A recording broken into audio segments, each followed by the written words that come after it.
On November 17, 1999, the United Nations Educational, Scientific and Cultural Organization, in short, UNESCO, had proclaimed February 21st as the International Mother Language Day. Ever since, this day is observed all over the world with great honor and dignity to promote linguistic and cultural diversity and multilingualism. This international event is rooted to the tragic history of the 1952 language movement of Bangladesh.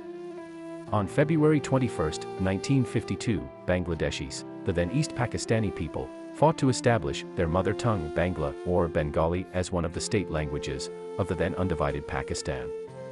This is the only known terrible history in the world where people struggled for 6 years and sacrificed their lives to show devoted love and utmost respect for their mother tongue.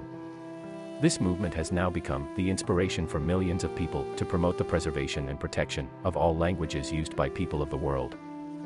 The history goes back to the year 1947, when the 190 years of British colonial rule ended in the Indian subcontinent.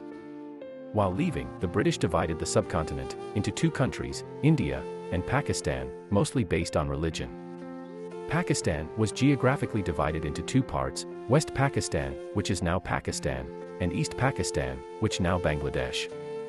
Thousands of miles apart, geographically. The two parts were very different from each other from cultural and language standpoint.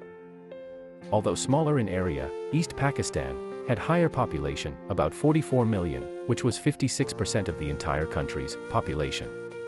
Their mother tongue was Bengali. They have been speaking, studying, and practicing literature and culture in Bengali for thousands of years. On the other hand, West Pakistan's the language was mostly Urdu, Punjabi, and other languages. In 1948, Pakistani ruling government announced that Urdu will be the only state language. This essentially meant that people in East Pakistan must learn and practice Urdu as curriculum. All government documents, correspondence, and communication will be in Urdu. The people of East Pakistan burst into extreme anger and frustration on this discriminatory announcement.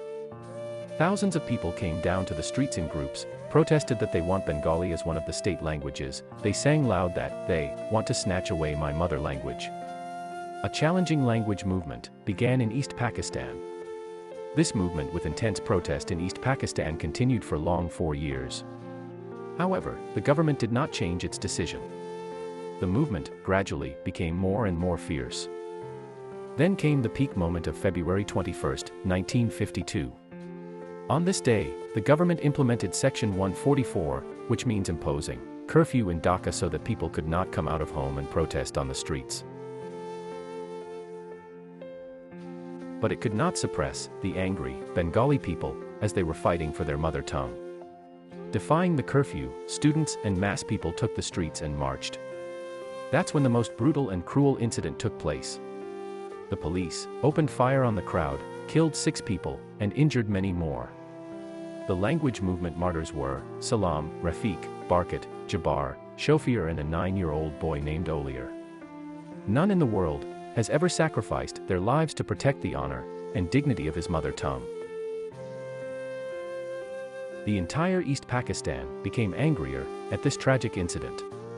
They intensified protests and agitations. Finally, after 2 years, in 1956 the government of Pakistan relented and recognized Bengali as one of the state languages besides Urdu. To pay deep respect to the language martyrs, a monument was immediately erected in Dhaka on February 23, 1952, which was demolished by the police, erected again, and demolished again. These were 2 monuments established in 1953. The final version installed in 1963 is what we see today, where deep respect is paid to language martyrs through flowers every day.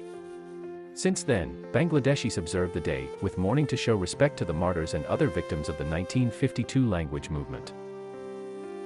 In 1999, UNESCO has approved that from 2000 onward 21st of February will be observed globally as the International Mother Language Day. In 1998, Mr. Rafiqul Islam established an organization in Vancouver, Canada. This organization, through the government of Bangladesh, petitioned to the UNESCO to recognize this day as International Mother Language Day.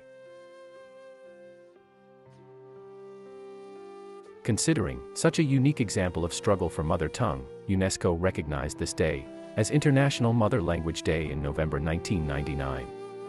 Every year, the day is observed in different countries and cities, including in Canada, at various multicultural platforms, to promote mother languages.